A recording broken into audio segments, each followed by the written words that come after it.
एनामिलस properties of nitrogen, nitrogen की एनामिलस properties. अच्छा, एनामिलस जानते हो क्या होता है? जो मतलब नॉर्मल एनामिलस, से अलग होती हैं। हाँ एनामिलस मतलब अजीब गरीब, अजीबो गरीब, अलग ही सबसे। Anomalous properties hmm, of nitrogen, anomalous properties of nitrogen मतलब जो सबसे अलग ही होता है। देखो,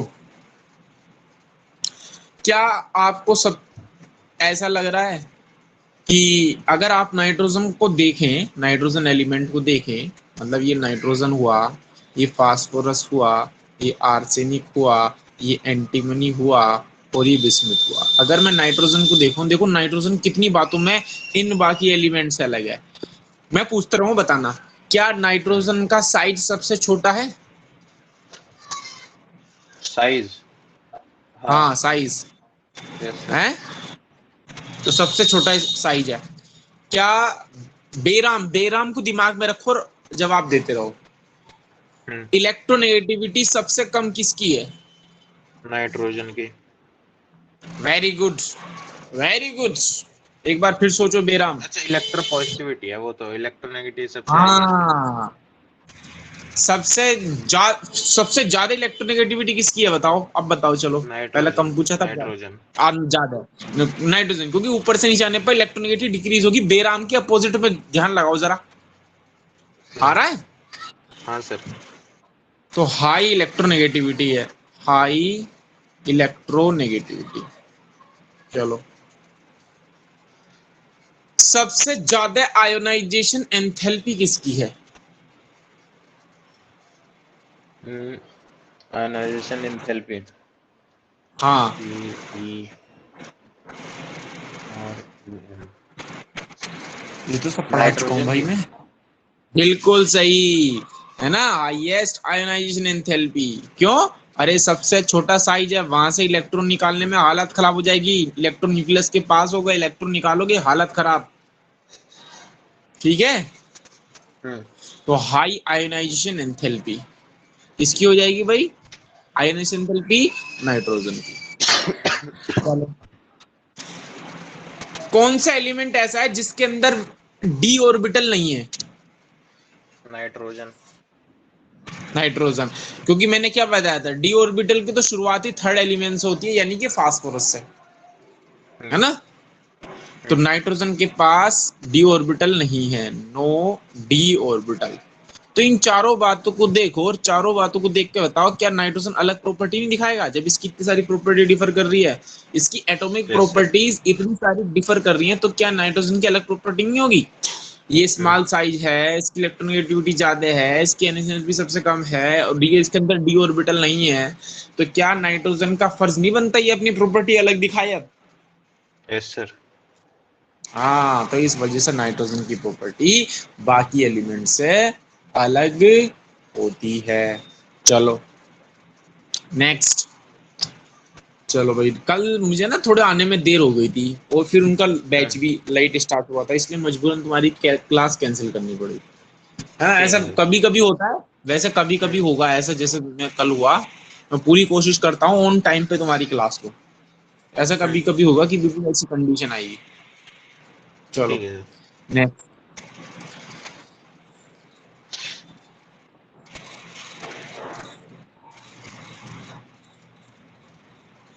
नाइट्रोजन जो होता है ना, नाइट्रोजन, उसके पास एक यूनिक प्रॉपर्टी और है। क्या? ये ना, जो इसके ग्रुप के जो इसके पीरियड के एलिमेंट है, जैसे कि नाइट्रोजन के, भाई नाइट जो इसके पीरियड का एलिमेंट है, जैसे कि कार्बन हुआ इसके पीरियड का एलिमेंट, जैसे कि ऑक्सीजन हुआ इसके पीरियड का एलिमेंट, हम्म। इनसे ना पाई बॉन्ड बनाता है। और पाई बॉन्ड कौन सा बनाता है? पी पाई पी पाई, पी पाई पी पाई, पी पाई हम्म। पी पाई मल्टीपल बॉन्ड बनाता है। आप बोलोगे पी पाई इसका क्या मतलब है? अरे जब सिग्मा बॉन्ड के अलावा जब कार्बन और ऑक्सीजन से बॉन्ड बनाता है, तो पाई बॉन्ड जो बनाता है उसमें अपना पी यूज करता है, जो सामने वाला आइटम है उसका भी पी यूज होता है, क्योंकि इनके पास तो हम्म। डी है ही नहीं। Yes sir. बोलो, हाँ इनके सर। पास डी है ही नहीं। तो ये क्या करता है, जब सामने वाले एटम से बॉन्ड बनाता है तो अपना भी पी यूज करता है, सामने वाले का भी पी यूज करता है। वो सामने वाले भी सेकंड पीरियड के एलिमेंट है, उनके पास भी डी है, वो भी अपना पी यूज करेंगे, ये भी अपना पी यूज करेगा, तो पी पाई बॉन्ड बनेगा, है ना। हाँ। अच्छा, सेकंड पीरियड के हर एलिमेंट की इलेक्ट्रोनेगेटिविटी क्या अपने ग्रुप में सबसे ज्यादा है कि नहीं है, तुम ही बताओ चलो। किसकी सर? सेकंड पीरियड के एलिमेंट जो हैं, जैसे कि ये हुआ बोरोन हुआ, कार्बन हुआ, नाइट्रोजन हुआ, ऑक्सीजन हुआ, फ्लोरीन हुआ, अपने अपने ग्रुप में सबसे ज्यादा इलेक्ट्रोनेगेटिविटी है नहीं है इनकी, बताओ। हाँ सर। क्योंकि ऊपर से नीचे जाने पर इलेक्ट्रोनेगेटिविटी घटती है, तो ये जो एलिमेंट है ये अपने ग्रुप में सबसे ज्यादा इलेक्ट्रोनेगेटिविटी रखते हैं। इसका मतलब नाइट्रोजन की इलेक्ट्रोनेगेटिविटी सबसे ज्यादा है। और ये जो पाई बॉन्ड बना रहा है, मल्टीपल बॉन्ड, जो कि एक मल्टीपल पाई बॉन्ड को मल्टीपल बॉन्ड भी कहते हैं ना, सिंगल बॉन्ड को तो सिंगल कहते ही हैं, और एक से ज्यादा बॉन्ड उसको मल्टीपल बॉन्ड। तो नाइट्रोजन ऑक्सीजन और नाइट्रो कार्बन के साथ मल्टीपल बॉन्ड बना रहा है, क्या उनकी भी इलेक्ट्रोनेगेटिविटी हाई है नहीं है? Yes sir. यानी कि पी पाई बॉन्ड ऐसे एलिमेंट्स बनाए, खुद की तो इसकी इलेक्ट्रोनेगेटिविटी हाई थी, उनकी भी हाई है। हाँ। नेक्स्ट, अब बात करते हैं क्या फास्फोरस नाइट्रोजन, क्या nitrogen phosphorus arsenic antimony bismuth. अब बात आती है कि नाइट्रोजन तो मल्टीपल बॉन्ड बनाता है, मल्टीपल, क्या ये भी बनाते हैं? तो आपको बता दूं ये नहीं बनाते हैं, सिर्फ फास्फोरस है ना, जो कभी कभी ऑक्सीजन के साथ आपको मल्टीपल बॉन्ड बनाता हुआ दिखेगा, वरना ज्यादातर ये मल्टीपल बॉन्ड नहीं बनाएंगे। क्योंकि आप सोचो ना, आप खुद सोचो, अगर ये मल्टीपल बॉन्ड बनाएंगे तो इसका मल्टीपल बॉन्ड बनेगा इसके 2p ऑर्बिटल से, और ऑक्सीजन का है उसका भी 2p है, तो ओवरलैपिंग होगी, 2p के भी 2p ऑर्बिटल ओवरलैप करेंगे, ये नाइट्रोजन का 2p, ये ऑक्सीजन का 2p, ये दोनों ओवरलैप करेंगे एक साथ। लेकिन सोचो अगर फास्फोरस की पाई बॉन्ड बनाएगा तो फास्फोरस को तो 3p होगा ना, क्योंकि फास्फोरस थर्ड पीरियड का एलिमेंट है, तो ये अपना 3p लाएगा, ऑक्सीजन अपना 2p लाएगा। तो बताओ क्या इफेक्टिव ओवरलैपिंग होगी क्या? एक बड़ा है एक छोटा, ये अपना 3p लाया, एक 2p लाया, तो क्या बताओ आपको ओवरलैपिंग बिल्कुल इफेक्टिव ही होती दिख रही है? दोनों का साइज बिल्कुल डिफरेंट है, हैं? नहीं होगी, बोलो। मतलब होगी, इफेक्टिव नहीं होगी। हालांकि फास्फोरस और ऑक्सीजन, देखो फास्फोरस ऑक्सीजन तो बना लेते हैं, क्योंकि 2p 3p थोड़ा सा वेरिएशन करता है। सोचो अगर मैं आर्सेनिक लाऊं जिसका ऑर्बिटल 4p है, तो बता कितना दुनिया भर का डिफरेंस आ जाएगा, ये 4p ये 2p। बताओ भैया, डिग्री क्या ओवरलैपिंग कहीं से कहीं तक आपको डिग्री नहीं बनेगा, यानी कि पाई बॉन्ड नहीं बन पाएगा। पाई बॉन्ड तो साइड वाइज ओवरलैपिंग से बनता है ना, दोनों को जब वर्टिकल रखते हैं तो p ऑर्बिटल पाई बॉन्ड जो है, तो तब पाई बॉन्ड नहीं बन पाएगा। क्यों? क्योंकि नीचे जो एलिमेंट है उनका ऑर्बिटल जो है उसका साइज लार्ज हो जाएगा ना, large size of orbital, orbital के साइज लार्ज होने की वजह से इफेक्टिव ओवरलैपिंग नहीं हो पाएगी, जिसकी वजह से नीचे के जो एलिमेंट है वो मल्टीपल बॉन्ड नहीं बना पाएंगे। ठीक है, यस सर। यही वजह है कि नाइट्रोजन तो नाइट्रोजन जब एग्जिस्ट करता है तो खुद से जुड़ के मल्टीपल बॉन्ड बनाता है। आपने देखा भी होगा नाइट्रोजन N2 फॉर्म में मिलती है, देखो वो मल्टीपल बॉन्ड बन रहे नहीं बन रहे, क्यों क्यों क्यों बन रहे मल्टीपल बॉन्ड? अरे नाइट्रोजन की टेंडेंसी है मल्टीपल बॉन्ड बनाने की, लेकिन फास्फोरस जो पाया जाता है वो P4 में मिलता है, और P4 के अंदर सारे सिंगल बॉन्ड होते हैं। आगे बताऊंगा फास्फोरस की P4 की स्ट्रक्चर कुछ इस तरीके से होती है, रुको एक मिनट। फास्फोरस की देखो ये होती है P4, और आगे चलना P P P P P, ये होती है फास्फोरस की। बताओ कहीं भी आपको डबल बॉन्ड दिख रहा है?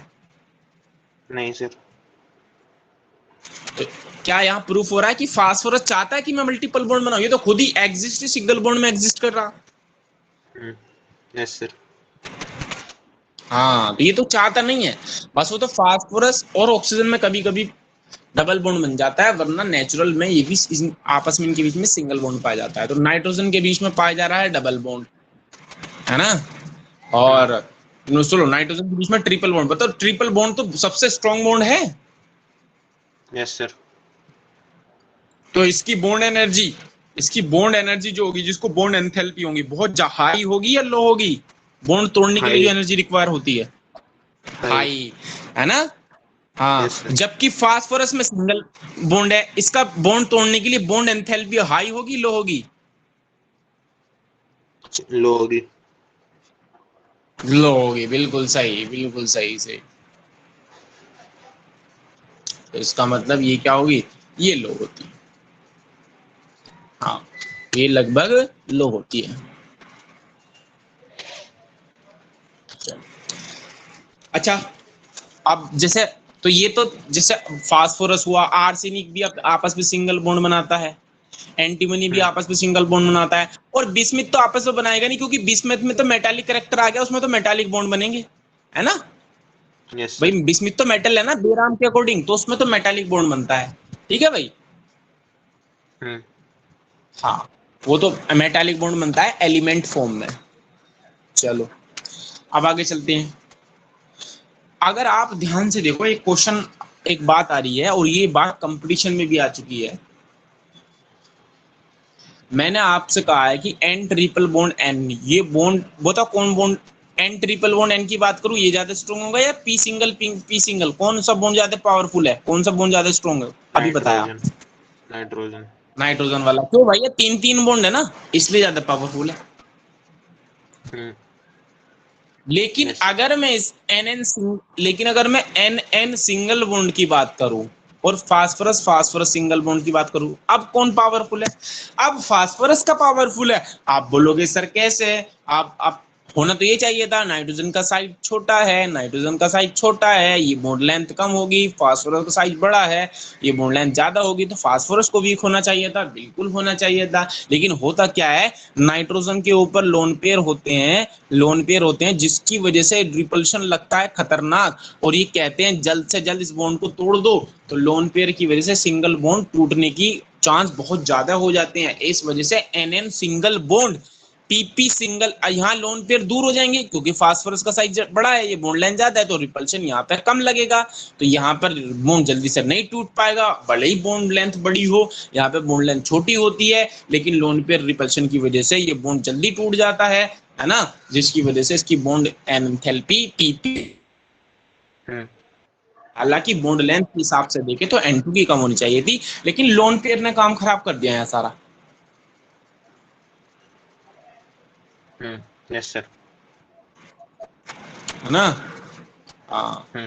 तो अगर मैं यहाँ पे बॉन्ड लेंथ की बात करूं, अल्टीमेटली रिपल्शन जब लगता है ना, तो रिपल्शन जब लगता है N2 फॉर्म में, तो बॉन्ड लेंथ ही इसकी मतलब इसकी मतलब कुल मिला के बोल सकते हैं कि नाइट्रोजन जो है इसकी बॉन्ड एंथैल्पी फास्फोरस की बॉन्ड एंथैल्पी, वो sorry, N N single bond जो होगा वो पीपी सिंगल बॉन्ड से कमजोर होगा, क्योंकि लोन पेयर की वजह से रिपल्शन लगेगा, उस रिपल्शन की वजह से इसकी बॉन्ड एंथैल्पी जो है कम हो जाएगी, क्योंकि रिपल्शन की वजह से बॉन्ड कमजोर हो जाएगा आपका, ठीक है।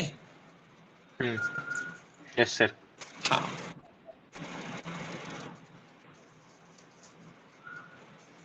तो अच्छा, अच्छा इसकी बॉन्ड लेंथ कम होगी, तो जाहिर सी बात है बॉन्ड लेंथ रिपल्शन बढ़ेगा, रिपल्शन लगेगा, रिपल्शन जब लगेगा, सोचो ना यहाँ पे, एक्चुअल अगर देखें तो ये है, रिपल्शन जब लगेगा तो ये बॉन्ड लेंथ ऑटोमेटिक बढ़ नहीं जाएगी, फास्फोरस में रिपल्शन कम लगेगा तो अल्टीमेटली फास्फोरस की बॉन्ड लेंथ कम रहेगी, तो एक्चुअल में तो ये यस। आया ना निकल के कि इसकी बॉन्ड लेंथ बढ़ गई है, तो इसलिए इसकी बॉन्ड लेंथ, इसकी सिंगल बॉन्ड कमजोर है, फास्फोरस का जो बॉन्ड है वो मजबूत होगा, क्योंकि लोन पेयर की वजह से ये बॉन्ड लेंथ भी बढ़ जाएगी, जिसकी वजह से ये बॉन्ड वीक हो जाएगा।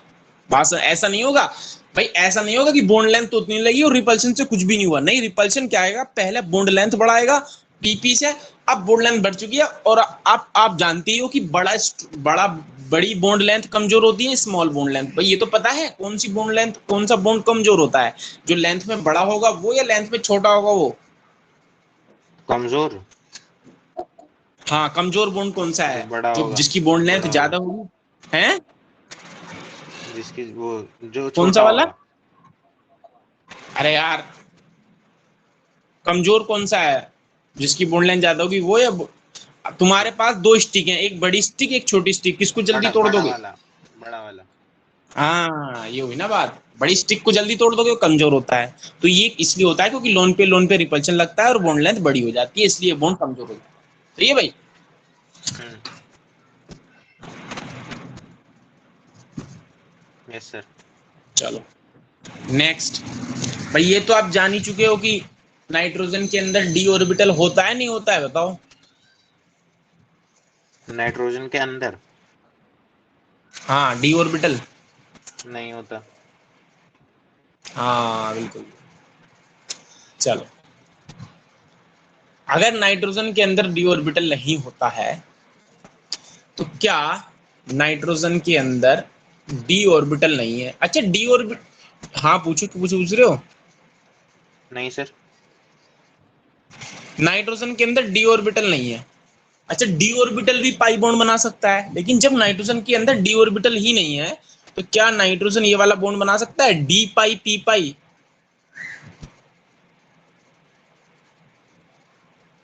बोलो। नाइट्रोजन हाँ, क्या नाइट्रोजन अपना डी ऑर्बिटल को यूज करके दूसरे के पी ऑर्बिटल से पाई बॉन्ड बना सकता है? पता नहीं सर, वैसे बनाना तो नहीं चाहिए जब है ही नहीं भाई डी ऑर्बिटल। देखो ना, जब नाइट्रोजन के अंदर डी ऑर्बिटल है ही नहीं तो है क्या ही नहीं। नाइट्रोजन अपना डी ऑर्बिटल यूज करेगा यार? ये तो बेकार सी बात नहीं होगी थोड़ी सी? जिसके अंदर डी ऑर्बिटल है ही नहीं उसी से हम बॉन्ड बनवा रहे हैं, तो कितनी गलत बात है ना? हम्म। Yes sir. कितनी भाई, कितनी गलत बात है ये कि जिसके अंदर जो है बॉन्ड है ही, जिसके अंदर डी ऑर्बिटल है ही नहीं उसी से बॉन्ड बनवा रहे हैं, कितनी बेकार बात है ये। इसका मतलब nitrogen D pi P pi bond नहीं बना पाएगा। फिर डी पाई पी पाई कौन बना पाएंगे? अरे फास्फोरस बनाएगा ना डी पाई, क्योंकि फास्फोरस के अंदर भाई, अगर मैं फास्फोरस की स्ट्रक्चर लिखूं आर आर आर, तो फास्फोरस ना ऑक्सीजन से डी पाई बॉन्ड बना लेता है, देखो। फास्फोरस यस अपना सर। ऑर्बिटल तो यूज करता है डी, ऑक्सीजन का यूज करता है पी, दोनों में पाई बॉन्ड बना, तो क्या बॉन्ड हुआ? D pi P pi bond हुआ कि नहीं हुआ? बताओ भाई। Yes D sir. Pi P pi bond हुआ कि नहीं हुआ? फास्फोरस ने अपना डी यूज करा, ऑक्सीजन ने अपना पी यूज करा, दोनों के अंदर ओवरलैपिंग हुई और पाई बॉन्ड बन गया। बताओ भाई। Yes sir. हाँ, तो यहाँ पे D pi P pi bond बन रहा है। हाँ, चलो। अब नेक्स्ट हमारी बात ये है, ये हो गया। तो ये वाला जो है एक कंपाउंड ये भी है, ये भी आप बना सकते हो, पी पी आर आर, और यहाँ पे डबल बॉन्ड लगा दो, ये रहा डबल बॉन्ड CH2। तो यहाँ भी फास्फोरस का डी यूज हुआ है, कार्बन का पी यूज हुआ है, पाई बॉन्ड बना है, तो यह बन गया डी पाई पी पाई, फिर से डी पाई पी पाई बन गया, डी पाई पी पाई। ठीक है, यानी कि फास्फोरस आप देख रहे हो डी पाई पी पाई बना रहा है। चलो, और जो उससे हैवियर एलिमेंट है, यानी कि आर्सेनिक, एंटीमनी, बिस्मिथ, ये ना हम्म। एक अलग यस सर। बॉन्ड और बना सकते हैं जिसका नाम है डी पाई डी पाई। ये डी पाई भी बना सकते हैं, यानी कि खुद का डी यूज करेंगे, दूसरे का डी यूज करेंगे। मुझे बताओ, क्या नाइट्रोजन अभी ऑक्सीजन के साथ डी पाई बना सकता है? नहीं ईमानदारी सर। से बताना। नहीं सर। सॉरी, नाइट्रोजन ऑक्सीजन के साथ डी पाई बना सकता है? नहीं। अरे ना, तो नाइट्रोजन के पास है ना ऑक्सीजन के पास है, बात खत्म होगी। दूसरा, फास्फोरस ऑक्सीजन के साथ बना सकता है डी पाई? फॉस्फोरस नहीं। हाँ, नहीं बना सकता, क्योंकि फास्फोरस के पास तो डी है लेकिन ऑक्सीजन के पास तो डी नहीं है, यहाँ भी नहीं बना सकता है ना। Yes sir. हाँ, लेकिन क्या फास्फोरस किसी तीसरे ऐसे एलिमेंट जो कि थर्ड पीरियड का हो उसके साथ तो डी डी पाई बना सकता यस सर। है ना? Yes sir. यानी कि फास्फोरस और आर्सेनिक, इनके पास डी होता है, तो ये किसी ऐसे एलिमेंट एक्स से डी पाई बना सकते हैं जिसके खुद के पास डी हो, तो ये बन जाएगा डी पाई।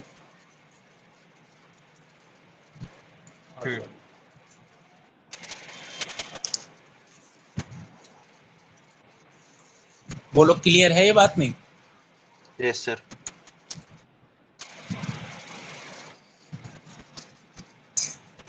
क्या आपने कोऑर्डिनेशन कंपाउंड चैप्टर पढ़ा होगा, वहां पे लीगेंड्स पढ़ेंगे। लीगेंड्स क्या होते हैं पता है?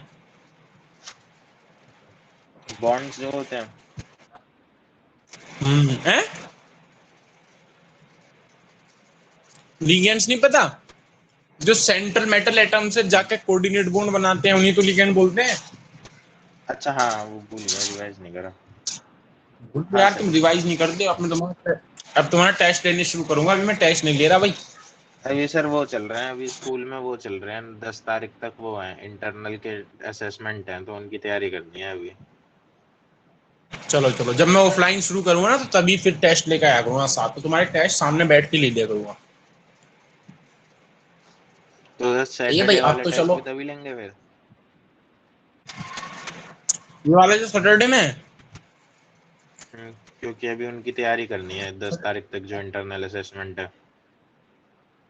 अच्छा अच्छा, आज तुम इंटरनल असेसमेंट की तैयारी कर लो। अब देखो, 2-3 दिन के बाद तो मैं तुम्हारी क्लास ऑफ करूंगा, 4-5 दिन तक, या हफ्ता भी लग सकता है। मैं बता रहा था ना मुझे कहीं जाना है।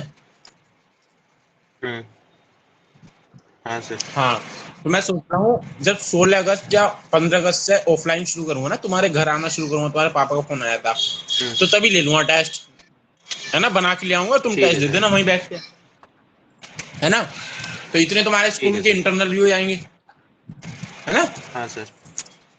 चलो चलो, तो लीगेंड की बात चल रही थी।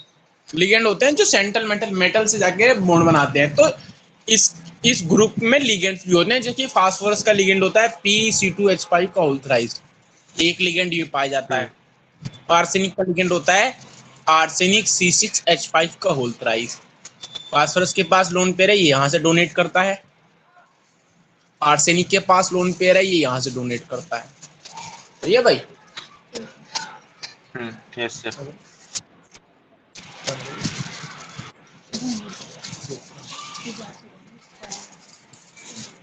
सही है। अब आप अपनी कॉपी यस सर। खोले, वो उस कॉपी करा, वो बुक खोले, और उस पर ये पढ़ना शुरू करें, एनालिसिस प्रॉपर्टीज ऑफ नाइट्रोजन। ये पैराग्राफ पढ़ ले पूरा फटाफट, तक बताएं मुझे क्या समझ में आया। फिर हम रिएक्टिविटी शुरू करेंगे। एक मिनट सर।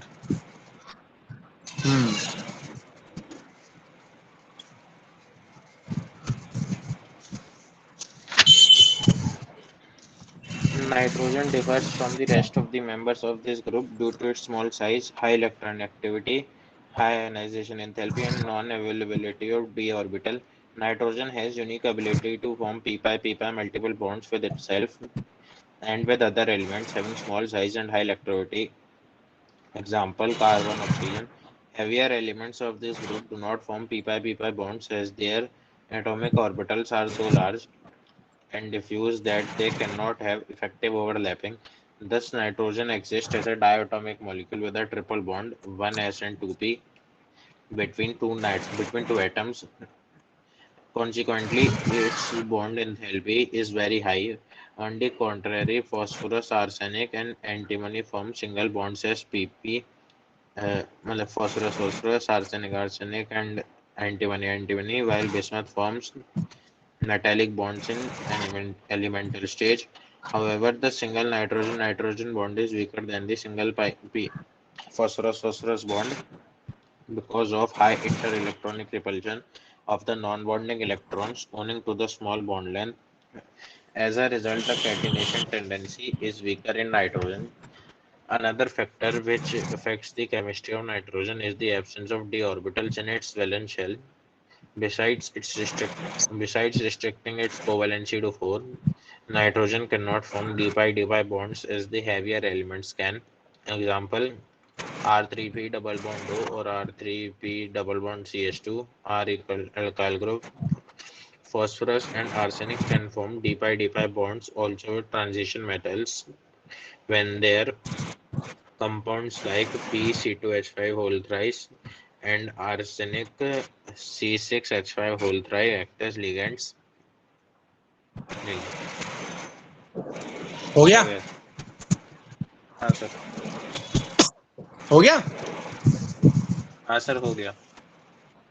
बताओ, कोई भी एक सिंगल लाइन समझ ना आई हो तो बताओ। क्लियर है सब सर। क्लियर है ना? हाँ सर। चलो अब देखो, नेक्स्ट। अब मैं पढ़ा रहा हूं रिएक्टिविटी टुवर्ड्स, अब रिएक्टिविटी पढ़ेंगे। तो पहली रिएक्टिविटी पढ़ेंगे, रिएक्टिविटी टुवर्ड्स हाइड्रोजन। रिएक्टिव, अच्छा नोट्स बना रहे हो ना जैसे मैं बनवा रहा हूं? हाँ sir. Reactivity towards hydrogen, reactivity towards hydrogen. तो ये हो गया। हाइड्रोजन से किस तरीके से इनकी रिएक्टिविटी अफेक्ट होती है। पहली बात तो ये कि ये जितने भी एलिमेंट हैं, चाहे वो नाइट्रोजन हो, चाहे फास्फोरस हो, चाहे आर्सेनिक हो, चाहे एंटीमनी हो और चाहे बिस्मुथ हो, ये जितने भी एलिमेंट हैं, ये जब हाइड्रोजन से रिएक्ट करते हैं तो ये EH3 टाइप का कंपाउंड बनाते हैं। EH3, जहां पे E एलिमेंट है और ये क्या क्या हो सकता है, नाइट्रोजन हो सकता है, फास्फोरस हो सकता है, आर्सेनिक हो सकता है, एंटीमनी हो सकता है, बिस्मुथ हो सकता है। तो बोलो, नाइट्रोजन क्या बनाएगा, NH3, फास्फोरस क्या बनाएगा, PH3, आर्सेनिक क्या बनाएगा, ASH3, एंटीमनी क्या बनाएगा, SBH3, बिस्मुथ क्या बनेगा, BIS3। यानी कि इस टाइप के कंपाउंड बनाते हैं। ठीक, उन कंपाउंड को हम लिख भी लेते हैं कि भाई एक बनाया अमोनिया, बताना भाई ये बनेंगे क्या, NH3, PH3, ASH3, ASH3, SBH3 और BIH3। बताओ भाई ये बनेंगे क्या?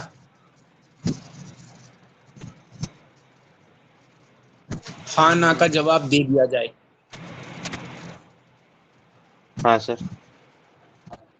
चलो अब आप मुझे बताओ, अगर मैं ये ऊपर जितने भी एलिमेंट हैं उनमें बॉन्ड लेंथ को कंपेयर करूं, अगर बॉन्ड लेंथ को कंपेयर, कौन कौन सी बॉन्ड लेंथ, मतलब एलिमेंट और हाइड्रोजन के बीच, जैसे कि NH3 में NH, PH3 में PH, AS3 में ASH, तो आपको क्या लगता है सबसे बड़ी बॉन्ड लेंथ, मतलब सबसे छोटी बॉन्ड लेंथ कौन होगी, सबसे बड़ी कौन सी होगी?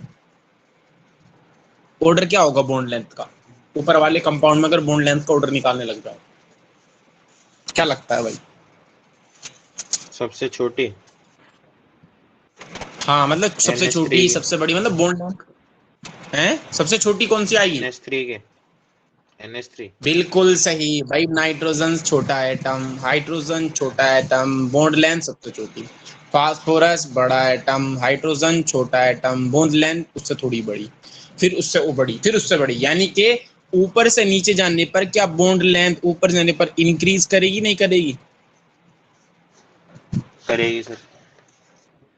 हाँ चलो, यानी कि बॉन्ड लेंथ है वो ऊपर से नीचे जाने पर इंक्रीज करेगी।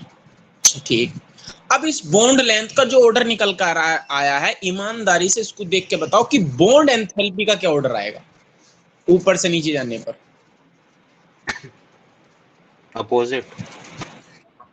अपोजिट क्यों? छोटा बॉन्ड पावरफुल होता है, बड़ा साइज बॉन्ड की वजह कमजोर से। होता है। बोलो यही बात यस सर। है ना? तो bond length, bond yes sir. Enthalpy तो डिक्रीज करेगी नहीं करेगी? बोलो बताओ, क्लियर हुआ कि नहीं, ईमानदारी से बताओ। क्लियर है सर। चलो, बॉन्ड एंथैल्पी जो है डिक्रीज करेगी। चलो भाई, फिर जो रिड्यूसिंग कैरेक्टर होता है, रिड्यूसिंग कैरेक्टर, रिड्यूसिंग कैरेक्टर, बताओ बेराम के हिसाब से रिड्यूसिंग कैरेक्टर ऊपर से नीचे आने पर इंक्रीज करेगा या डिक्रीज करेगा? क्या चीज सर? सुनाई नहीं दिया। रिड्यूसिंग कैरेक्टर बेराम में है नहीं, आर, अरे आर रिड्यूसिंग कैरेक्टर ही तो बताता है यार। डिक्रीज इंक्रीज करेगा इंक्रीज। इंक्रीज करेगा नहीं करेगा? हाँ सर। बोलो। भाई आप खुद, रिड्यूसिंग करेक्टर क्या होता है, आप खुद भी इस बात को सोचें। रिड्यूसिंग करेक्टर क्या होता है भाई, सामने वाले को अगर रिड्यूस कर रहा है तो आप सोचो NH3 के पास लोन पेयर है, PH3 के पास लोन पेयर है, सामने वाले एलिमेंट है उसको रिड्यूस करना है, मतलब इसको इलेक्ट्रॉन गेन कराने पड़ेंगे तभी सामने वाले का रिडक्शन होगा। तो बताओ कौन जल्दी इलेक्ट्रॉन छोड़ देगा, नाइट्रोजन छोड़ देगा, फास्फोरस छोड़ देगा, बताओ। फॉस्फोरस। हाँ, क्योंकि फास्फोरस की इलेक्ट्रोनेगेटिविटी कम है, तो रिड्यूसिंग कैरेक्टर किसका ज्यादा हुआ, फास्फोरस का ज्यादा हुआ, नहीं हुआ? Yes sir. इसीलिए ऊपर से जाने पर रिड्यूसिंग कैरेक्टर इंक्रीज होता है, और बेराम के हिसाब से भी ऊपर जाने पर इंक्रीज ही हो रहा है। सही है भाई? Yes sir. चलो, रिड्यूसिंग कैरेक्टर भी क्लियर हुआ। अब आगे देखते हैं। अब जो हमारी इसमें बात है वो ये है कि अब हम मेल्टिंग पॉइंट का ऑर्डर देखते हैं पहले, ठीक है भाई, कि मेल्टिंग पॉइंट सबसे ज्यादा किसका है। भाई मेल्टिंग पॉइंट के लिए आप इस चीज को देख सकते हैं कि NH3 13 है ना, तो वो जरा थिकनेस बढ़ा लूं तो थोड़ा सा और अच्छा दिखेगा आपको। ये है NH3, और अच्छा दिख रहा होगा आपको। ये है PH3, ये है ASH3, ये है SBH3, ये है BiH3। सही है? NH3, PH3, ASH3, SBH3 और BiH3। सही है भाई? ये है हमारा। अब आप इसमें ये सोचें, अब मैं मेल्टिंग पॉइंट का ऑर्डर बता रहा हूं, मेल्टिंग पॉइंट का ऑर्डर बताओ, क्या NH3 में हाइड्रोजन बॉन्डिंग होगी कि नहीं होगी? ईमानदारी से बताओ। इसमें NH3 में हाँ होगी। होगी, क्योंकि हाइड्रोजन बॉन्डिंग तो, अच्छा BiH3 का मेल्टिंग पॉइंट डिफाइन नहीं है ना, इसका मेल्टिंग पॉइंट डिफाइन नहीं होता है क्योंकि ये एग्जिस्ट नहीं करता इस फॉर्म में, तो इसको छोड़ देते हैं। तो सिर्फ इन चारों को देखना, NH3, PH3, AS3, SBH3। तो नाइट्रोजन के अंदर तो हाइड्रोजन बॉन्डिंग है, तो सबसे पावरफुल बॉन्डिंग तो ये हुई नाइट्रोजन वाली, आना का जवाब दो। लेकिन PH3, ASH3 और SBH3 के अंदर तो हाइड्रोजन बॉन्डिंग होगी ही नहीं। क्या इनके अंदर सिर्फ वंडरवाल फोर्स ऑफ अट्रैक्शन होगी? नहीं होंगे, सिंपल मॉलिक्यूल मॉलिक्यूल के बीच में जो वंडरवाल फोर्स ऑफ अट्रैक्शन लगता है। Yes sir. हाँ, और वंडरवाल फोर्स ऑफ अट्रैक्शन अगर आपको पता हो, जानकारी हो, तो वंडरवाल फोर्स ऑफ अट्रैक्शन तो directly proportional to molecular mass होता है। जिसका मॉलिक्यूलर मास ज्यादा है उसका वंडरवाल फोर्स ऑफ अट्रैक्शन ज्यादा है। मेरे हिसाब से तो यही बात है, जो जितना मॉलिक्यूल हैवी होगा उसके बीच में लगने वाला वंडरवाल फोर्स ऑफ अट्रैक्शन उतना हैवी मजबूत होगा। बोलो। Yes sir. Yes sir. तो बताओ, NH3 की तो सबसे स्ट्रॉन्ग होगी बॉन्डिंग, चलो, लेकिन बाद में जो ये PH3 है, ASH3 है, SBH3 है, ये वाली, अगर इन बॉन्डिंग की बात करूं तो इन तीनों में सबसे ज्यादा मोलिकुलर मास क्या एंटीमनी का है? Yes sir. SBH3 का सबसे ज्यादा मोलिकुलर मास है? Yes sir. अरे भाई ऊपर से आने पर एटॉमिक मास तो बढ़ता ही है, एटॉमिक नंबर। यस, ये तो इन तीनों में सबसे ज्यादा मेल्टिंग पॉइंट तो SB3 का हुआ, क्योंकि सबसे ज्यादा van der Waals force of attraction, molecule मजबूती से एक दूसरे से बंधे रहेंगे, बीच बीच का बॉन्ड नहीं टूटेगा, आसानी से मेल्ट नहीं होंगे। बोलो, इन तीनों में सबसे ज्यादा हुआ SBH3 का और सबसे ज्यादा NH3 का, क्योंकि इसके अंदर तो प्योर खतरनाक हाइड्रोजन बॉन्ड है। बोलो। Yes sir. तो अगर मैं मेल्टिंग पॉइंट का ऑर्डर लिखने बैठ जाऊं और इस बात पर अड़ जाऊं कि मुझे मेल्टिंग पॉइंट का ऑर्डर लिखना ही लिखना है, तो सबसे ज्यादा मेल्टिंग पॉइंट तो अमोनिया का आएगा, क्योंकि उसके अंदर खतरनाक हाइड्रोजन बॉन्ड है जो बहुत मजबूत होते हैं। उसको मेल्ट, अगर ये अमोनिया सॉलिड फॉर्म में होगा, उसको मेल्ट करने में थोड़ा ज्यादा एनर्जी लगानी पड़ेगी, ज्यादा हीट देनी पड़ेगी। फिर उसके बाद तो ऑर्डर यही है, PH3 सबसे कम, फिर इसके बाद ASH3, और फिर इसके बाद SBH3। बताओ भाई, मेरी बात कहीं गलत हो तो? सही है सर। क्या मेल्टिंग पॉइंट का ऑर्डर समझ आया कि नहीं आया? मेल्टिंग पॉइंट का ऑर्डर यस सर। देख लो एक बार फिर, रीजन समझ लो। हम्म, क्लियर है? हाँ सर। हाँ। अब आ जाओ बॉइलिंग पॉइंट पर। अब बॉइलिंग देखो, मेल्टिंग पॉइंट किसका निकलता है, सॉलिड का या लिक्विड का? मेल्टिंग पॉइंट सॉलिड का। बोलो। तो वहां तो सॉलिड सब का। सॉलिड थे। हाँ, तो मेल्टिंग पॉइंट का ऑर्डर जब मैंने निकाला तो सारे सॉलिड थे। अब निकाल रहा हूं मैं बॉइलिंग पॉइंट का ऑर्डर, तो बॉइलिंग पॉइंट किसका निकलता है? लिक्विड का। लिक्विड का। क्या? हम्म, जैसे ये लिक्विड फॉर्म में, अब जैसे अमोनिया था, जब तक ये सॉलिड फॉर्म में था तो हाइड्रोजन बॉन्डिंग इसकी मजबूत बनी हुई थी। लेकिन जब ये ना लिक्विड फॉर्म में आता है अमोनिया, तो अमोनिया की स्ट्रक्चर तो ये होती है, आपको पता है, ये 3 हाइड्रोजन यहाँ होते हैं और एक लोन पेयर होता है उसके ऊपर, है ना? तो नाइट्रोजन ना, हम्म, नाइट्रोजन की स्ट्रक्चर जो है ना, अब देखो ये लिक्विड, अच्छा, सॉलिड फॉर्म में ये स्ट्रक्चर होती है लिक्विड में। लेकिन लिक्विड फॉर्म में क्या होता है, अमोनिया ना, अमोनिया अपनी स्ट्रक्चर फ्लिप करता रहता है, मतलब कभी तो अपनी स्ट्रक्चर ऐसे करेगा, देखो बना रहा हूँ, कभी तो ऐसे, जैसे छाता होता है ना, कभी सीधा हो जाता है कभी पलट जाता है, ऐसे ही ये करता है। ये रहा, हम्म, ये रहा, अब ये ऊपर चला गया। अब देखो, अलोन पेयर को नीचे कर लिया, देखो बार फ्लिप कर रहा ना, कभी ऊपर कभी नीचे, कभी ऊपर कभी नीचे, देख लो, ये कभी, है ना? तो ये ऊपर नीचे होते रहते हैं छाते की तरह, कि छाता कभी सीधा हो कभी ऊपर हो जाए, कभी सीधा हो कभी ऊपर हो जाए, कभी, क्योंकि लिक्विड फॉर्म है ना, तो लिक्विड फॉर्म में है तो सारे मॉलिक्यूल फ्री हैं, तो कभी ऊपर होता है कभी नीचे होता है, तो इस वजह से यहाँ नाइट्रोजन हाइड्रोजन बॉन्डिंग कब भी प्रेजेंट होती है। अब आप खुद बोलो, खुद सोचो, जब ये जब ये एटम अपनी पोजीशन चेंज कर रहे हैं, तो क्या हाइड्रोजन बॉन्डिंग थोड़ा कमजोर नहीं होगी? ईमानदारी से बताओ यस सर। भाई। जब ये एटम ऊपर नीचे हो रहा है और ये हाइड्रोजन बॉन्डिंग बना रहा है, तो क्या ये अपनी अब इससे खुद से बनने वाली बॉन्डिंग को कमजोर नहीं करेगा? अरे भाई, कभी नीचे कभी ऊपर, तो बॉन्डिंग कमजोर नहीं होगी ये वाली हाइड्रोजन बॉन्डिंग? Yes sir.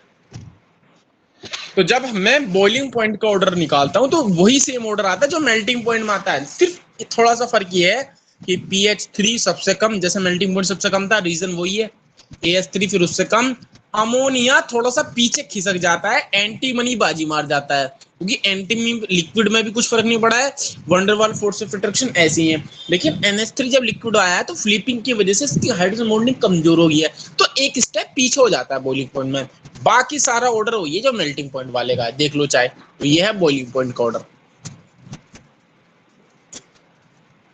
हम्म, बताओ भाई, क्लियर है मेरी बात या नहीं? हम्म, हम्म, बोलो। Yes sir. चलो, अब इसमें एक आगे चलते हैं। अब इसमें समझते हैं बेसिसिटी, इसी हाइड्राइड की बेसिसिटी समझते हैं। अच्छा, बेसिसिटी जानते हो? बेस मतलब बेसिक लोन पेयर कैरेक्टर कितना डोनेट है? करना। हाँ हाँ, बेसिक करेक्टर NH3 का सबसे ज्यादा है, या फिर PH3 का सबसे ज्यादा है, या फिर ASH3 का सबसे ज्यादा है, या फिर SBH3 का सबसे ज्यादा है, या फिर BIH3 का सबसे ज्यादा है। तो हमें देखना बेसिक करेक्टर किस सबसे ज्यादा किस पे है। तो बेसिक करेक्टर के लिए क्या लोन पेयर का होना जरूरी है, क्योंकि लोन पेयर डोनेट करने ना। Yes sir. तो सबसे ज्यादा इलेक्ट्रोनेगेटिविटी किसकी, नाइट्रोजन की, फास्फोरस की, आर्सेनिक की, एंटीमनी की, या बिस्मिथ की? बिस्मिथ। अरे यार, इलेक्ट्रोनेगेटिविटी बोल रहा हूँ, अच्छा इलेक्ट्रो, हाँ वो ध्यान से सुनो। नाइट्रोजन की। हम्म, नाइट्रोजन की। तो अगर सबसे ज्यादा इलेक्ट्रोनेगेटिविटी नाइट्रोजन की है, तो जब अमोनिया की स्ट्रक्चर बनेगी, अमोनिया की स्ट्रक्चर बनेगी, एक तो खुद के पास भी लोन पेयर है, तो क्या नाइट्रोजन हाइड्रोजन से इलेक्ट्रॉन खींच के अपने ऊपर इलेक्ट्रॉन डेंसिटी बढ़ा लेगा, नहीं बढ़ा लेगा? Yes sir. तो जब नाइट्रोजन अपने ऊपर इलेक्ट्रॉन डेंसिटी बढ़ा लेगा, तो जिसके पास इलेक्ट्रॉन ज्यादा होंगे वो डोनेट भी ज्यादा करेगा। भाई, अगर तुम्हारे पास पैसा ज्यादा है तो तुम खर्च भी तो ज्यादा करोगे, और तुम्हारे पास पैसा ही नहीं है तो तुम खर्च भी कम करोगे, सीधी सी बात है। Yes sir.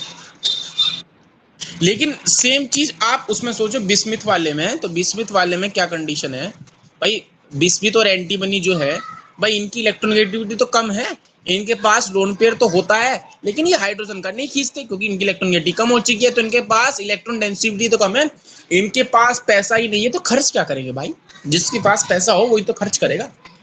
तो अमोनिया के पास सबसे ज्यादा इलेक्ट्रॉन डेंसिटी है, जिस वजह से अमोनिया सबसे ज्यादा लोन पेयर इलेक्ट्रॉन देने की टेंडेंसी रखता है, और जिस वजह से बेसिक करेक्टर सबसे ज्यादा अमोनिया का होता है। और जैसे जैसे हम नीचे चले आते हैं बेसिक करेक्टर घटता चला जाता है ना, जैसे जैसे नीचे आएंगे बेसिक करेक्टर क्या होगा, घटता हुआ चला जाएगा, क्योंकि इलेक्ट्रॉन डेंसिटी घटती चली जाएगी।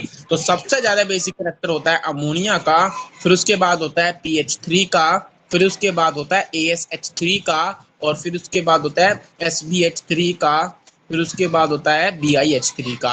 और Sb एंटीमनी और बिस्मिथ की बेसिसिटी लगभग बराबर होती है, और बाकी ऑर्डर आपके सामने लिखा हुआ है। ठीक है भाई। Yes sir. अब देखो मैंने तुम्हें हर चीज कितनी ओपन करके समझाई है, और एनसीईआरटी पढ़ो। अब देखो एनसीईआरटी में तो डायरेक्ट टेबल दी हुई है, लिखा हुआ, पढ़ो जरा, रिएक्टिविटी टुवर्ड्स हाइड्रोजन पढ़ो जरा,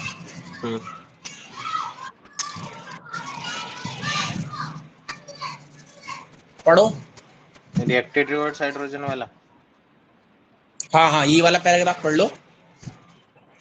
All the elements of group 15 form hydrides of the type PS3 where E double bond N, P, AS, SB or Bi. Some of the properties of these hydrides are shown in table 10.2. The hydrides show regular graduation in their properties. The stability of hydrides decreases from NS3 to BiS3, which can be observed from their bond dissociation enthalpy. Consequently, the reducing character of the hydride increases. Ammonia is only a mild reducing agent, while BiS3 is the strongest reducing agent amongst all the hydrides.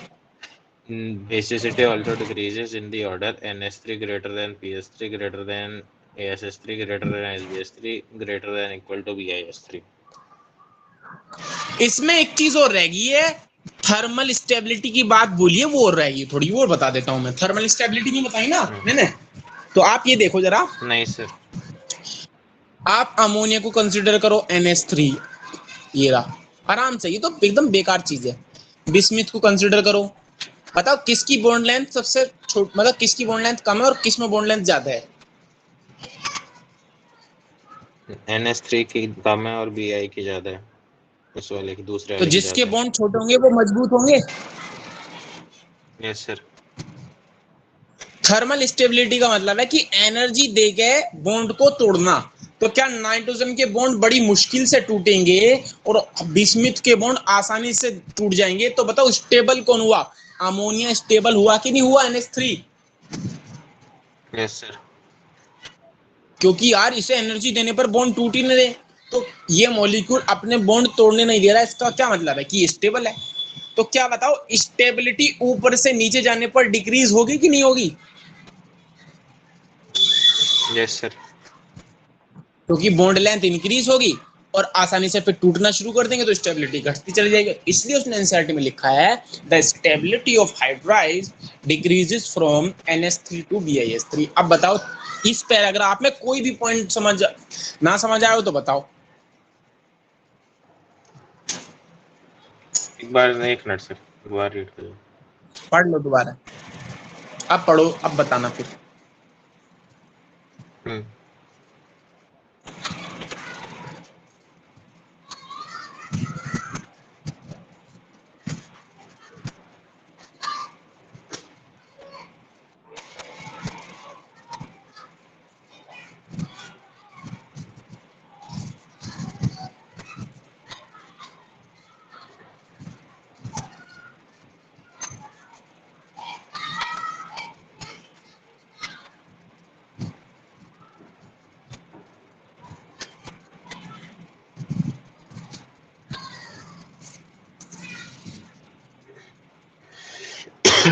Clear है sir.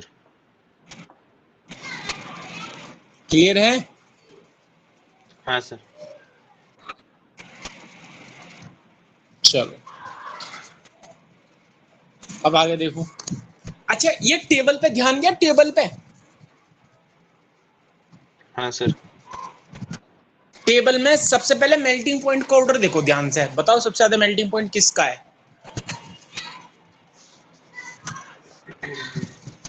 NH3। NH3 का।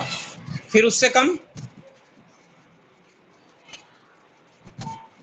SbH3। फिर उससे कम? ASH3। और फिर सबसे कम PH3 है ना?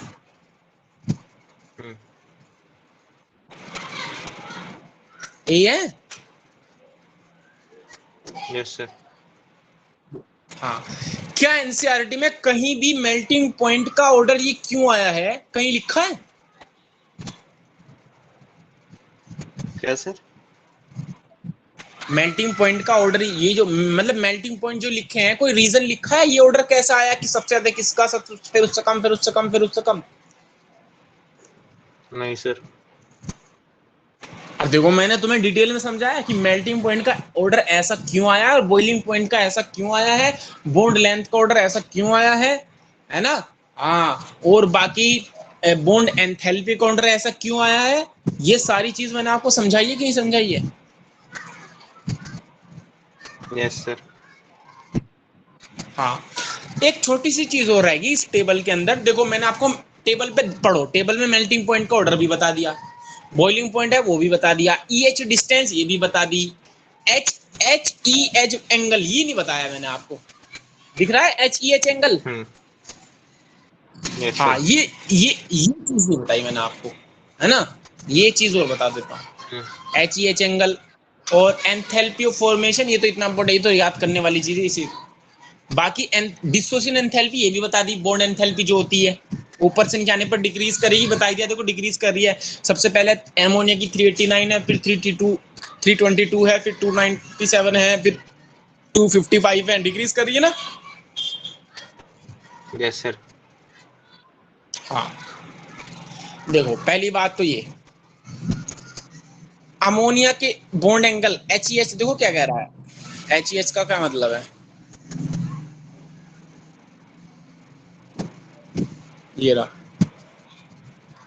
HEH का मतलब है कि ये वाला बॉन्ड एंगल है, ये वाला HEH, E मतलब एलिमेंट, मतलब नाइट्रोजन, तो H नाइट्रोजन H। अब यहाँ पे नाइट्रोजन का हाइब्रिडाइजेशन तो sp3 है कि नहीं है, टेट्राहेड्रल?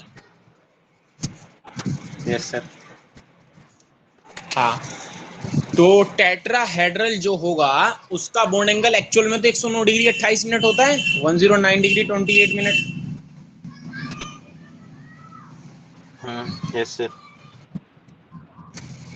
लेकिन लोन पेयर होने की वजह से आपको ये रीजन भी पता होगा, एंगल थोड़ा सा कम होता है, क्योंकि लोन पेयर जो है ना ऊपर से रिपल्शन लगाता है, ये हाइड्रोजन, ये हाइड्रोजन, ये हाइड्रोजन, लोन पेयर ना ऊपर से रिपल्शन लगाता है, जिसकी वजह से ये एंगल थोड़ा सा कम हो गया, ये एंगल रह जाता है 107.8 डिग्री, इतना रह जाता है, घट के 2 डिग्री कम हो जाता है लोन पेयर के रिपल्शन की वजह से, वरना अप्रोक्सीमेट होता है 109 है, बस 2 डिग्री घट जाता है, क्योंकि लोन पेयर ऊपर से दबा रहा है ना इसके एंगल को। सही है भाई?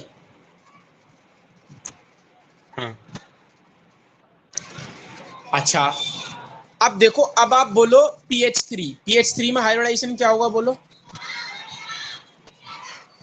sp3, sp1, sp2। भाई NH3 में क्या था हाइब्रिडाइजेशन? sp3। sp3 कैसे निकाला? 3 सिग्मा बॉन्ड हाइड्रोजन के, एक लोन पेयर, 4, तो sp3 हो गया। PH3 में क्या होगा? PH3 में हाइब्रिडाइजेशन क्या होगा sp4, sp3d मतलब। यार? sp3d कैसे होगा भाई, दो लोन बताओ पेड़ नहीं कितने होंगे? सिग्मा बॉन्ड कितने? अरे लोन पेयर तो भाई एक ही होता है, चाहे कितने सेम ग्रुप के एलिमेंट में सेम लोन पेयर नहीं होंगे? अच्छा, sp3 आएगा। sp3 आएगा। और बताऊं, इसमें हाइब्रिडाइजेशन डिफाइन होता ही नहीं है, ये बात बतानी थी कि PH3 में हाइब्रिडाइजेशन डिफाइन नहीं होता, यानी कि नाइट्रोजन से नीचे वाले जितने भी हाइड्राइड हैं, आज ये बात तुम शायद पहली बार जानो, हालांकि ये क्लास 11th में है। NH3 के अंदर, NH3 के अंदर तो हाइब्रिडाइजेशन होता है, जो कि होता है sp3। PH3 ASH3, SBH3, है ना, BiH3 में डिफाइन नहीं है बोर्ड अंकल। इन तीनों के अंदर ही कोई इसके अंदर हाइब्रिडाइजेशन ही नहीं होता। पहली बात तो ये, इनके अंदर हाइब्रिडाइजेशन ही पाया नहीं जाता। अब है ना, ये बात पहले पता थी, आज पहली बार जानी है। सर दोबारा रिपीट कर दीजिए एक बार। NH3 के अंदर तो हाइब्रिडाइजेशन है, इससे नीचे वाले जितने भी हैं उनके अंदर हाइब्रिडाइजेशन नहीं होगा। ये बात पहले पता थी या पहली बार जानी है? पहली बार जानी है। हाँ, तो अब मैं इसको आपको पहले याद कराता हूं कि कौन कौन से वो एलिमेंट है जहां पर हाइब्रिडाइजेशन डिफाइन नहीं होता। तो आपको याद रखना है, मैं लिख रहा हूं नो हाइब्रिडाइजेशन। कहां कहां नहीं होता, यानी कि जहां हाइब्रिडाइजेशन नहीं पाया जाता, नो हाइब्रिडाइजेशन। देखो ट्रिक बता रहा हूं कैसे याद करूं, ट्रिक भी इतनी बढ़िया है कि लाजवाब। नो हाइब्रिडाइजेशन, N मतलब नाइट्रोजन, O मतलब ऑक्सीजन और H मतलब हाइड्राइड। तो जहां आपको नाइट्रोजन और ऑक्सीजन के हाइड्राइड मिल जाएं, वहां तुरंत समझ जाना कि वहां आपको, अगर आपसे कोई पूछ लेना कि इसमें हाइब्रिडाइजेशन बताओ, तो आप बोलोगे इसका हाइब्रिडाइजेशन डिफाइन ही नहीं है।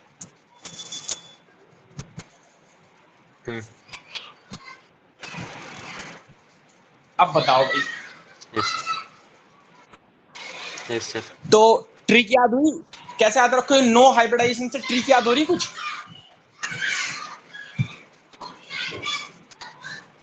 NON plus O। भाई नो हाइब्रिडाइजेशन का मतलब है जहां हाइब्रिडाइजेशन ना हो। तो इससे ट्रिक याद हुई कि नहीं? नो नो क्या बता रहा है? Nitrogen oxygen. N4 nitrogen. O4 oxygen, और हाइब्रिडाइजेशन का H मतलब हाइड्राइड, यानी कि जहां नाइट्रोजन ऑक्सीजन के हाइड्राइड मिल जाए वहां पे हाइब्रिडाइजेशन नहीं होगा, एक्सेप्ट किसको छोड़कर? जो उनके पहले, जैसे कि नाइट्रोजन का हाइड्राइड तो ये भी है ना NH3, तो इसमें तो होता है पहले पहले एलिमेंट के हाइड्राइड को छोड़कर। और ऑक्सीजन का हाइड्राइड वाटर है, इसमें भी होता है। पहले पहले पहले एलिमेंट के हाइड्राइड छोड़ दो, बाकी अगर आपसे किसी ने ये पूछ लिया ना रास्ते में चलते हो कि PS3 में, आप बोलोगे कोई हाइब्रिडाइजेशन नहीं। ऑक्सीजन का लिख रहा हूं, क्या हाइड्रोजन सल्फाइड में होगा हाइब्रिडाइजेशन? ये हाइड्राइड है ऑक्सीजन फैमिली का।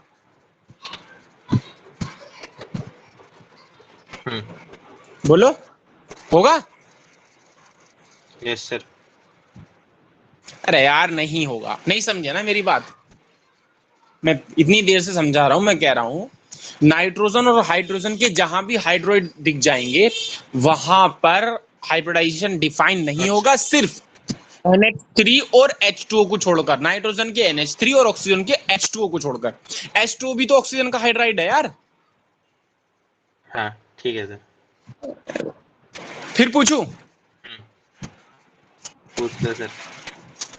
ASH3 और ऑक्सीजन फैमिली का SEH3, बोलो हाइब्रिडाइजेशन क्या क्या है दोनों में? sp3 sp3।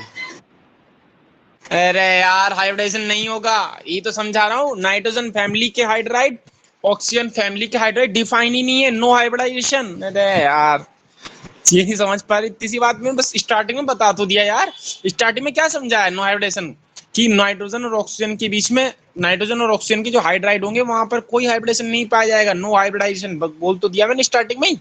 तो बार बार मिस्टेक क्यों कर रहे हो यार? मैंने 4 बार पूछ चुका तुमसे। ठीक है भाई सर। मेरी बात क्लियर हो रही है, मैं क्या कहना चाह रहा हूँ? हाँ समझे सर। नहीं तुम मेरी बात? नहीं समझे यार तुम, मैंने 2 बार पूछा क्वेश्चन, दोनों बार गलत आंसर दिया। मैं ये कह रहा हूँ आपसे, बस भाई डिटेल में बताना ही पड़ेगा। ये बात एनसीईआरटी में है नहीं, एनसीईआरटी में तो डायरेक्ट दे रखा। नाइट्रोजन का हाइड्राइड NH3, इसके नीचे एलिमेंट AH3, अच्छा फास्फोरस PH3, इसके नीचे एलिमेंट ASH3, इसके नीचे एलिमेंट SbH3, बीच में छोड़ दो, उसका डिफाइन नहीं है। ऑक्सीजन का हाइड्राइड लिख रहा हूँ, ऑक्सीजन का पहला हाइड्राइड H2O, इसके नीचे आओ H2S, इसके नीचे आओ हाइड्रोजन सल्फर सेलेनियम H2SC, इसके नीचे आओ H2Te। तो मैं बोल रहा हूँ ये जो हाइड्राइड है ना, ये वाले इनके अंदर कुछ हाइब्रिडाइजेशन होता ही नहीं है, सिर्फ पहले पहले हाइड्राइड में होता है, जो ग्रुप के पहले हाइड्राइड होते हैं, जैसे नाइट्रोजन का NH3 और वाटर H2, इनको छोड़ दो, बाकी इसके नीचे जितने भी हाइड्राइड है उसमें कोई हाइब्रिडेशन डिफाइन नहीं होता। ये समझा रहा हूँ इतनी देर से मैं यार। ठीक है सर, आगे नहीं सर, फिर पूछूं? आगे सर। हाँ सर। चलो फिर पूछता हूँ, देखते हैं क्या बताते हो। SbH3 और H2Te, बताओ इनमें क्या क्या हाइब्रिडेशन है? नहीं होगा। ये नाइट्रोजन फैमिली का हाइड्राइड, कुछ हाइब्रिडाइजेशन नहीं। ये ऑक्सीजन फैमिली का हाइड्राइड, कुछ हाइब्रिडाइजेशन नहीं। क्यों? क्योंकि नो हाइब्रिडाइजेशन में आते हैं। अब बताओ भाई, इतनी मेहनत करने के बाद मेरी बात क्लियर है कि नहीं? बड़ी मेहनत करी यार। क्लियर है सर। संज्ञा गला दुख गया। चलो क्लियर है ना अब तो? हाँ सर। हाँ, तो इनके अंदर तो मैं कहने का मतलब ये था कि जब PH3 के अंदर तो हाइब्रिडाइजेशन है, वो सॉरी NH3 के अंदर तो हाइब्रिडाइजेशन है, और ये है sp3, और इसका एंगल एक्सोनो से थोड़ा सा कम होता है, वो होता है 107.8 डिग्री। लेकिन बाद ये जो है PH3 जो है, ASH3 जो है, SbH3 जो है, इनके अंदर तो हाइब्रिडाइजेशन है ही नहीं। इनके अंदर हाइड्रोजन नहीं, तो इसमें बॉन्ड एंगल कैसे डिसाइड करोगे भाई? आप कैसे डिसाइड करोगे? सिंपल सी बात है, फास्फोरस है, ये रहा फास्फोरस। फास्फोरस के 3 p ऑर्बिटल हैं, एक p, दूसरा p, तीसरा p, तीनों एक दूसरे के परपेंडिकुलर है, और परपेंडिकुलर में एंगल कितना होता है? 90। यहाँ से एच जुड़ा, यहाँ से एच जुड़ा, यहाँ से जो 3 एच जुड़ गए, तो क्या अप्रोक्सीमेट इनके बीच का एंगल 90 डिग्री आएगा कि नहीं आएगा? तो हाइब्रिडेशन है ही नहीं दोनों के अंदर। लेकिन क्योंकि फास्फोरस आर्सेनिक एंटीमनी में फास्फोरस की इलेक्ट्रोनेगेटिविटी सबसे ज्यादा है, तो ये थोड़ा सा हाइड्रोजन से इलेक्ट्रॉन खींच लेगा, तो बीच में भीड़ बढ़ जाएगी थोड़ी सी। समझ रहे हो ना भाई? मैं बताता हूँ, ये फास्फोरस एक H यहाँ बनाएगा, एक H यहाँ, दो सारे 90 डिग्री पे। लेकिन सोचो, फास्फोरस की इलेक्ट्रोनेगेटिविटी थोड़ी ज्यादा है, तो बीच में यहाँ पे इलेक्ट्रॉन डेंसिटी बढ़ जाएगी, तो कब ये एंगल थोड़ा सा खुल नहीं जाएगा यहाँ जब भीड़ बढ़ जाएगी रिपल्शन की वजह से इलेक्ट्रॉन के? Yes sir. बोल। तो ये एंगल अप्रोक्सीमेट 93 के करीब हो जाता है, 93.6। अब उसमें आ जाओ जरा आर्सेनिक में। मुझे बताओ, ये रहा मैंने पीएच, अप्रोक्सीमेट 90 होगा, लेकिन थोड़ा सा खुल जाएगा क्योंकि फास्फोरस की इलेक्ट्रोनेगेटिविटी ज्यादा है। ये भी अप्रोक्सीमेट 90 होगा, तो ये तो होगा 93.6, और ये होगा 91.8। ये कम क्यों हुआ है भाई? अरे आर्सेनिक की इलेक्ट्रोनेगेटिविटी इतनी कम है ना थोड़ी, ये ज्यादा नहीं खींच पाएगा इलेक्ट्रॉन, तो ये थोड़ा सा कम होगा बॉन्ड, ये खुल नहीं पाएगा तो ये कम होगा। ये 90 के पास होगा तो कितना होगा? 91.8।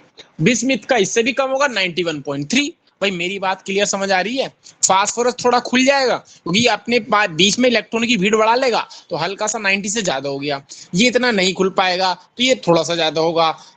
एंटीमनी वाला जो है SbH3, वो और कम खुल पाएगा, उसका एंगल होता है 91.3। बताओ भाई मेरी बात क्लियर है कि नहीं है?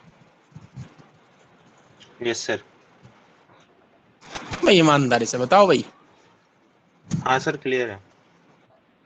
अब टेबल में देखो, बॉन्ड एंगल का ऑर्डर यही दिया हुआ, और कोई रीजन दिया हुआ एनसीईआरटी में, ये भी बताना मुझे।